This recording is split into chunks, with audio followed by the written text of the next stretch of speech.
ଗୋଟିଏ ଶୁଖିଲା ଲଙ୍କା ଜାଳି ଦିଅନ୍ତୁ। ଗ୍ୟାରେଣ୍ଟି ଦେଉଛି ସେ ଝିଅ ଆପେ ଆପେ ପଟିଯିବ। ରାତି ଦିନ ତୁମକୁ ଫୋନ୍ କରିବ।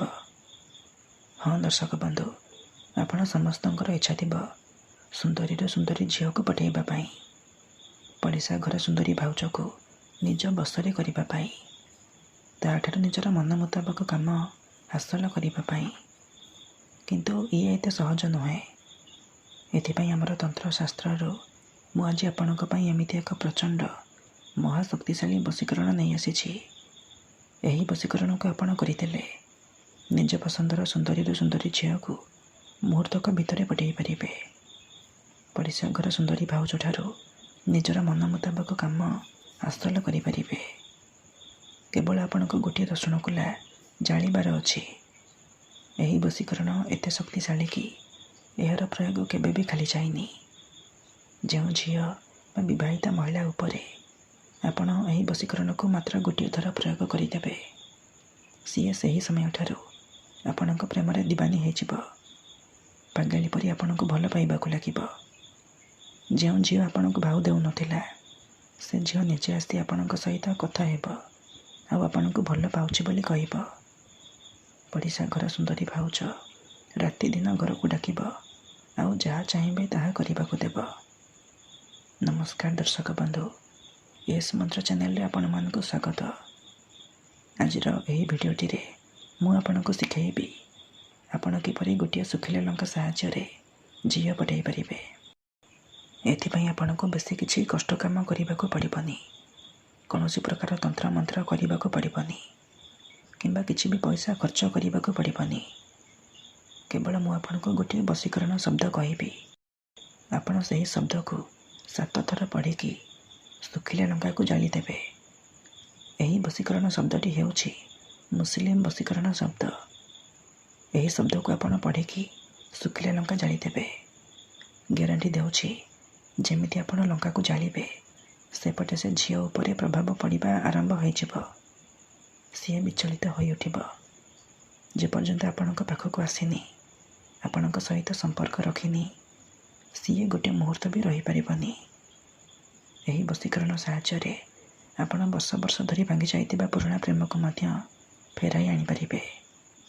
ଶାଶୁ, ନଣନ୍ଦ, ଦିଅର, ଭାଉଜ କାହାକୁ ବି ନିଜ ବଶରେ କରି ତା'ଠାରୁ ନିଜର ମନ ମୁତାବକ କାମ ହାସଲ କରିପାରିବେ।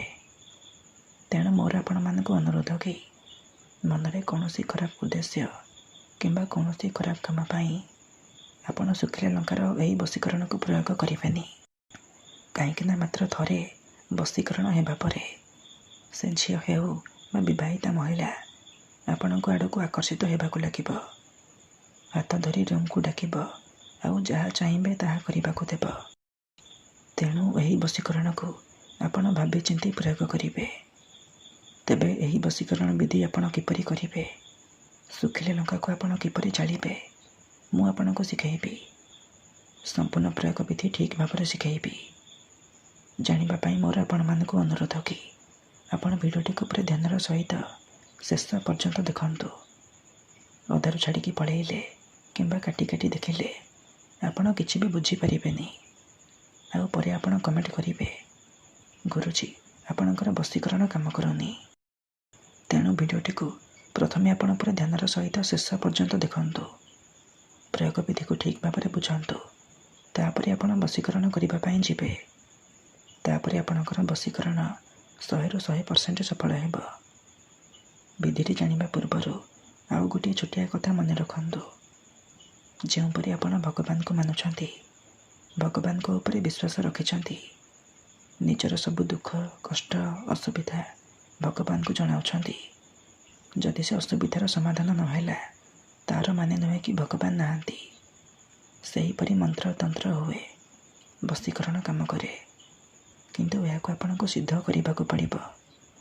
ପ୍ରୟୋଗ ବିଧିକୁ ଠିକ୍ ଭାବରେ କରିବାକୁ ପଡ଼ିବ। ମୁଁ ଆପଣଙ୍କୁ ଯେମିତି ଶିଖାଇବି ଆପଣଙ୍କୁ ଠିକ୍ ସେହିପରି କରିବାକୁ ପଡ଼ିବ।